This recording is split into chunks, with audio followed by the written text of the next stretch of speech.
Inferno, there's just nowhere to just hang out. You know, I'm just going to go to the jacuzzi area.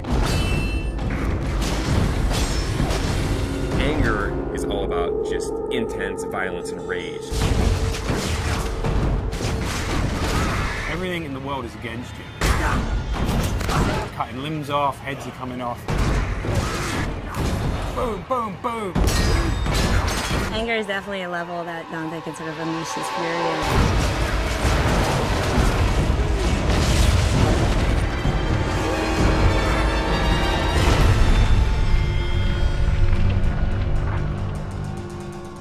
Second-to-second gameplay experience is really where Dante's Inferno pays off. We have a combination of a multiple set of weapons. We've got Death Scythe, which is your big, powerful melee weapon. We've got the Holy Cross that shoots holy magic, and it's a range attack, it's a stun attack. You can do a lot of things with that.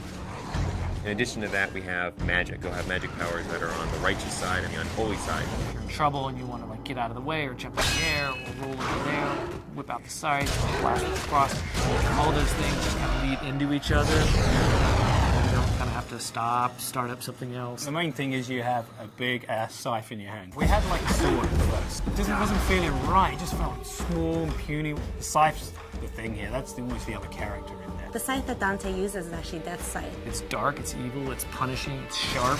There's actually a lot of different modes it could go in. It could kind of have this sort of straight spear-like mode. It also has what we call sort of the collapse mode, where it's more like a scythe that's just on his wrist.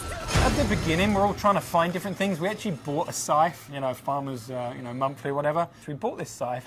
As soon as we got the scythe, it's got the little handles like, no, this ain't gonna work. Sometimes you'll come into work and like you'll go to the kitchen to get coffee and there's just like some guy over there like with a broomstick and he's looking at himself in the mirror like doing this or going. So not only punishing everyone with that scythe, the other part of the combat is you've got the cross as well.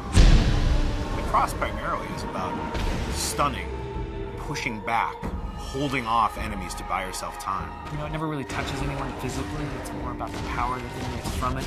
It's a little bit more about crowd control. I kind of liken it to sort of like the Force in Star Wars. It's really used as a great way to either set up a combo or a way to hold them in place while you then beat the shit out of them with the scythe. We really leave it open to the player whether they want to go sort of all in on the holy powers, whether they want to go all in on the scythe powers, or do a mix of both. There's kind of a reason that Dante's got these two weapons, kind of yin and yang. You know, they're dualistic, and that plays out in not just the combat, but in the story as well. That's the whole personality of Dante's Inferno. The most important thing to us was making sure that the combat felt awesome. One of the big things that we wanted to do in Dante's Inferno was really have the game run at 60 frames per second. 60 feels free, it feels fluid.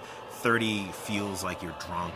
I mean, we did some tests, you know, where we took 30 and we took 60. You can totally tell the difference. As soon as you go to 60, you just see the flow, you see the trails the scythe's leaving behind, just the smoothness.